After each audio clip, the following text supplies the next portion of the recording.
Rugpjūčio 12. Nuo nesąmoningų suklydimų, slaptų ydų, išteisink mane. Ir nuo įžūliųjų, arogantiškų nuodėmių sulaikyk savo tarną. Tegul jie man neviešpatauja. Tegul tau patinka mano burno žodžiai ir mano širdies apmąstymas tegul tave pasiekia. Viešpatie, mano uola ir mano atpirkėjau. Psalmių 19 skyrius nuo 12 iki 14 eilutės. Atrodytų, kad kiekvienas mąstantis ir protingas krikščionis turėtų nuolat melstis šią įkvėptą maldą, norėdamas apsivalyti nuo slaptų ydų, kad taip darydamas galėtų apsisaugoti nuo įžūliųjų, arogantiškų nuodėmių kylančių iš pasipūtimo. Ir taip nuoširdžiai besimeldžiant jis turi taip pat budėti ir stebėti šių nuodėmių pradžią ir išsaugoti savo širdį apvalytoje ir tyroje būsenoje, pastoviai eidamas prie malonės šaltinio, prašydamas pagalbos kiekviename būtiname reikale.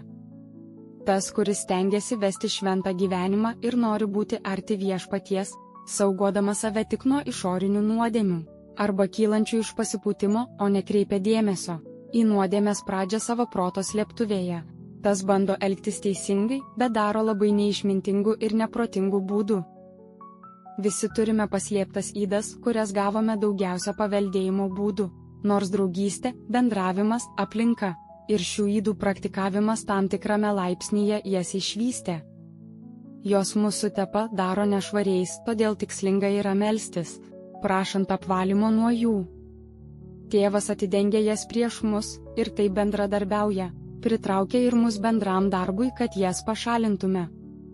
Ypač pavojingos nuodėmės, kylančios iš pernelyg didelio pasitikėjimo savimi, arogantiškumo.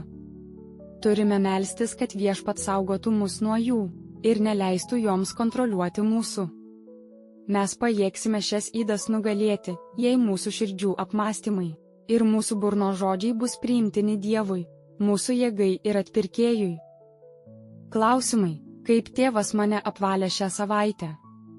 Kokios buvo viso to aplinkybės, veiksniai ir pasekmės? Nuo nesąmoningų suklydimų, slaptų ydų, išteisink mane. Ir nuo įžūliųjų, arogantiškų nuodėmių sulaikyk savo tarną. Tegul jie man neviešpatauja.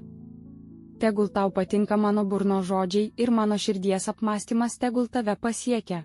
Viešpatie, mano uola ir mano atpirkėjau. Psalmių 19 skyrius nuo 12 iki 14 eilutės.